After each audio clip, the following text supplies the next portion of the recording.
Disclaimer. Trading financial instruments carries risk. This material does not contain investment advice, nor should it be viewed as a personal recommendation, or an offer of, or solicitation to trade in financial instruments. Past performance is not a guide to future results. Hello everyone and welcome to a new ITFX video. My name is Gonzalo Cañete and here I am once again to give you a quick review of the market, how is going the week so far. Today is Tuesday, 19th of March, and we're gonna take a quick review on all assets, equity, fixed income, currencies, crypto, and commodity obviously. But also we're gonna check the fundamentals, macroeconomics, the last data released this week, just to follow up all the numbers. Remember, I'm keeping posting every single morning a quick update of the last 24 hours with the major events happening in the world. And we also gonna just to recap, let's go to the calendar to see what happens during this week so far. We got in the night of Monday, so Sunday to Monday, it was Asian morning. We got the results of industrial production from China. I was mentioned this in the previous report yesterday. I was giving to you the last numbers from China, which are here. China present better than expected macroeconomic results. Industrial production jumping to 7% versus 5.3% expected. Fixed assets investment rose to 4.2% versus 3.2% expected. Employee came out slightly weaker with a 0.1 rebound on the unemployment rate, and retail sales came out at 5.5% versus 5.6% expected. Just lower than expected, but it's little bit lower than expected. Shanghai Stock Exchange has just surpassed 30,050 points. Let's go to take a look. It was the Shanghai Composite. You see, it's just turning back after breakout the moving average of 200 periods. Right now it's quoting at 3,062 points. If we take a look to Hansen, you will see that it's actually not going that well like the Hansen is doing. But again, it's the second biggest index, Chinese index in the world, which is from Hong Kong. And this is the last number we have seen, we have faced. Today we got another important, we got a few comments from the Central Bank of Europe. We also got the CEP indicator, which is the economical sentiment in Europe and in Germany, because it's a German indicator.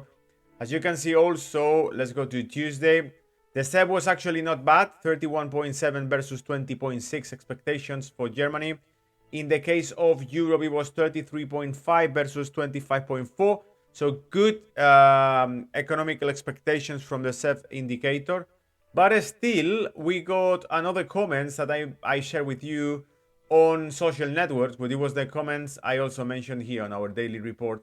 The comments done by the European Central Bank. The most interesting part is the Japanese market, but we're gonna go to that in a minute. So 19th of March, I just quote the comments done by the Pablo de Cos, which is the governing council member. Is in June, he say, in June we could start cutting rates, but it's conditional on data.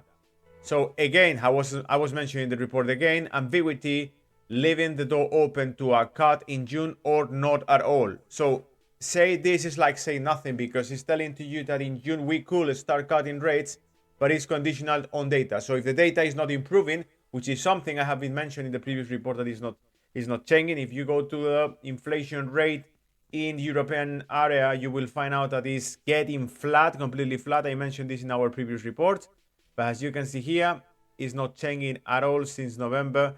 Is completely flat, and therefore, unless these numbers are continue dropping to certain levels, and just to give you an example, when I'm saying certain levels, I'm talking about what it was the average. The average was below, let's take 10 years, below 2% most of the time. You see 1.4, 1.5, 1.9, 2.1 in October 2018, 2.3. But again, dropping to 1.4 in January 2019, 1.7, 1.2, 0.7, 1.2. So therefore, the levels are below 2%. And still, anytime the central bankers are mentioning the 2% as a target, we need to just highlight that it is not a target based on their home status, based on their home rules and assessment. 2% should be the top maximum inflation rate a low in European area. 2% should be the ceiling, the top, not the bottom. So when they talk about 2% as a target, is in theory, when they funded all of this agreement, which it was Maastricht agreements to macroeconomic stability in European area, it was one of the things. It was deficit, inflation, so on. Well, inflation, it was a maximum inflation acceptable below 2%. And if a country was crossing those numbers, in this case, is monetary policies, which are centralized by European Central Bank. But if any country was not in, how can I say, in commitment with these numbers, it could get certain economical sanctions from European Union. So the most important part is take a look at what happens in yen. Today, it was amazing to see that finally, during the night, the Bank of Japan was taking the decision to increase interest rates from a negative interest rate policies to a finally not even positive, because increased interest rates, when you got negative interest rate, it means you can pass simply to zero. And it was actually in zero. It's been between 0 to 0.1, a range of, to quote the interest rates on that terms in long term. So I mentioned a few comments, but I want to show you particularly the charts I set on social networks. Let's go to the comments first, and then we go to the social networks charts, which is dollar yen, and it's 10 years bond of Japan, just to show you that everything was a fraud. Everything seems to go in the opposite direction that they were expecting. They promise reinforce the monetary policies, take more hawkish position, and apply contraction on monetary policy, on monetary offer. And what it really happens is exactly the opposite. The reaction of the market, reaction of the prices, the adjustment of the yen and the bonds on the fixed income is not according with a tough monetary policy. Let's go into details. Let me set the whole screen with you so you will see more or less. In a historical decision, the Bank of Japan concluded its huge stimulus program, which has lasted for 10 years, by eliminating negative interest rates, in part by providing 0.1% interest on deposits held at the central bank. The central bank opened the steer it with between the range of 0 to 0.1%. This is a quote, okay? We revert to a normal monetary policy targeting short-term interest rates as with other central banks. At the news conference of Bank of Japan, Governor Kazuo Ueda stated, and continue, quote, if trend inflation heightens a bit more, that may lead to an increase in short-term rates, Ueda say. But hold on, because that's not all, and here is one of the things turned interesting, okay? However, the Bank of Japan emphasized that it is focused on averting any detrimental surge in borrowing rates by stating that it will continue purchasing broadly the same amount of government bonds as previously and increase purchase in the event or if yield rise quickly. Additionally, the Bank of Japan states that it anticipates accommodative financial conditions to be maintained for the time being. Which means, in other words, that regardless if they increase interest rates, the monetary policy is not changing, and they're gonna keep feeding the fixed income market, the bond market, with constantly purchasing the bonds and controlling the yield of those bonds. With the effect means, like, actually in real terms, they are not apply any kind of change on the monetary policy if they're gonna continue buying the Japanese bonds. This is the reaction of the market. The US yen was rising strongly, about 150 yens, 150.50 even. And if you take a look to the 10 years bond, it was dropping the yield. Yield is going parallel to the interest rates. A drop on the yields means that interest rates in long term should get weaker, not that stronger. Which means, like, probably this movement on the bond close to 80%, it was only caused by the expectations of increase on the interest rates. Once actually Ueda mentioned this intention to keep buying with no limits bonds on the fixed income market, it's probably what it caused sell out on the well, a drop on the yield and a buy on the bonds, because obviously the interest rates are not changing. So therefore you prefer to hold the bonds increasing the demand of bonds and reducing the yield instead of keep your money in liquidity because it's still negative. So they say they're gonna pay 0.1% on deposit, but the truth is people still prefer move financial agents, let's say, because it could be retail, but also private investors will prefer obviously hold a 10 years bond and keep in deposit, because effectively speaking, that increase in interest rates is not changing the conditions of the market. So therefore, nothing is changing, and this is the revelation of the day. After all these months since December speculating with the increase on interest rate by the Bank of Japan, nothing has changed. The change has gone, and the market is discounted that in real terms, nothing has changed in the bond market and neither on the forex market with the strength of the yen. So that's all. From equity perspective, we can see that actually the market is getting lateral. SP 500 mini future is quoting by 5,200 points. We got also the Nasdaq quoting slightly below the 18,000 points and playing with that bullish trend that it was trying to hold. Even short contraction on the price is absolutely normal after we have seen the last few weeks. From a German perspective in Euro, we can see that actually Germany is also dropping below 18,000 points, but is still doing really well, 17,940 points. Incredible, amazing results after the movement we have been witnesses for the last few weeks. The most natural event that we could expect is a correction on the price and drop on the market at least a few hundred points, just to normalize the prices. Nikkei, the Japanese equity is rising because they can see that actually these monetary changes are not affecting the market, and therefore is keeping rising and moving forward to a new maximum records. We have seen that recently they broke up new records, top height, which is 40,350 points on Nikkei. And in terms of commodity market, we can see that oil is breaking up that barrier of $85 per barrel in case of Brent, which is quoting at 87.45. Really interesting movement, because as you can see now, is one of the most important zones for the price, around $88 per barrel, even going to 90.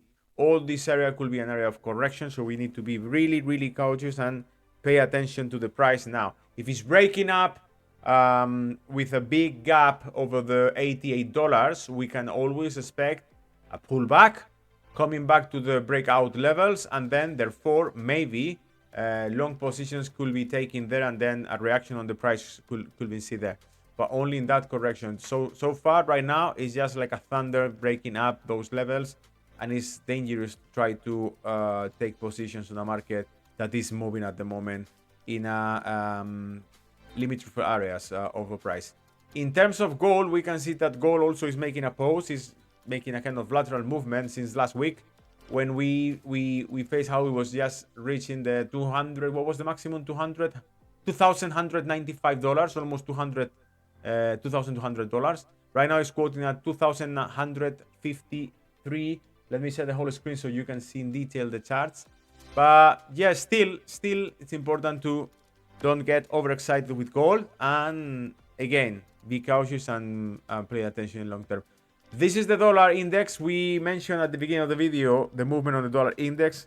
Partially, part of the movement on dollar yen and even on dollar pound is caused by this stress suddenly happens in dollar index, because we were expecting, since the unemployment rate was rising just a little bit, but the reaction of the market was dropping the dollar, assuming that Federal Reserve will actually cut the interest rates. So far, what we can see is the market is discounted, no interest rate cuts at the moment. Dollar is getting stronger, and even fixed income. Let's go to the bond market. 2 years bond in United States now is dropping from 4.6%, from 0.7%, sorry. But it's one of the charts I have been sharing with you the last few days, including last week, when I was mentioned that regardless what Federal Reserve promises, regardless what's the promises from Jerome Powell, what we can see is the bond, the 2 years bond, treasury bond in United States is still rising the yield. And if the yield is rising, it means there is no interest rate cut so far in the horizon coming. There is no interest rate cuts. Therefore, otherwise, this will be dropping. See just how the price was dropping when the first labor market report was out with a negative result. Then when Jerome Powell promised also interest rate cut was dropping. And since then, let's say since the end of February, when they start to face the reality that actually the interest rate cut will not happen or won't happen in March, which was the first expectation. By December, we were expecting interest rate cuts in March. Okay, here is March. And by then, it was rising already, discounted that no interest rate cut will happen. Dropping again when the labor market was showing weak signals and so on. And rising back again, probably because it's discounted that maybe inflation is coming back. Who knows? But obviously, it's discounted that the price is not buying the idea that interest rate cuts will happen immediately. Not even that, but also members from Federal Reserve, like I think I mentioned in the previous reports before, but Cascarix, for example, from Atlanta was mentioned that he keep his bet on 2 interest rate cuts this year, 25 basic points, and he say at least 1. If it's not 2, at least 1. So even him is changing his opinion now and say, well, maybe it's not 2, maybe it's only 1. And remember, they were mentioned, most of the market expectation were talking about 4 interest rate cuts of 25 basic points. Now we're talking about that maybe it's only 2. Some like Ascari said, 2 or at least 1. And some others, like I mentioned in the previous reports last week on Monday, some other top economists, analysts are saying perhaps there is no interest rate cuts this year. Perhaps Federal Reserve will admit that it was a mistake. Okay. Why? Because the market is not reacting in that direction. The labor market is not rising. Unemployment rate is not rising. The wage is still keeping high. Mainly, the core inflation is caused by service sector, which is highly user of labor force, and therefore, if unemployment rate is not responding, inflation is gonna keep moving in around 3% in United States, most likely, if not even rising above those levels. So that's why Federal Reserve probably is considering this factor. They know really well this context, and they are not taking a decision because they are afraid that something could change in the meantime. I think that's all. It's a quick review, but it's what you need fresh. If you want to go into detail, please remember, go to our report. You got it here, okay? Just atfxconnect.com. You just click on the section of blog, market snacks, and you access to the market report of today, 19th of March. And you can see everything in detail here. China, geopolitics, also what was the last moves, China, India, North Korea, celebrated the new president of Russia, Vladimir Putin, re-elected. While Germany, for example, was mentioned yesterday, they don't recognize Vladimir Putin as a president of Russia. So far, we also got certain news about Palestinian. European foreign ministers agreed to impose penalties against Israel, etc. And so on. So go to the reports, take a look. It's just a lecture for 3, 4, 5 minutes maximum, and you will get more details about what is going on. See you in the next reports, and remember, if you want to contact me, you want to actually access to the newsletter, you can always text me here, and I can include you in my newsletter completely free. Okay? Have fun, have a good one, and good luck with the market. Bye-bye.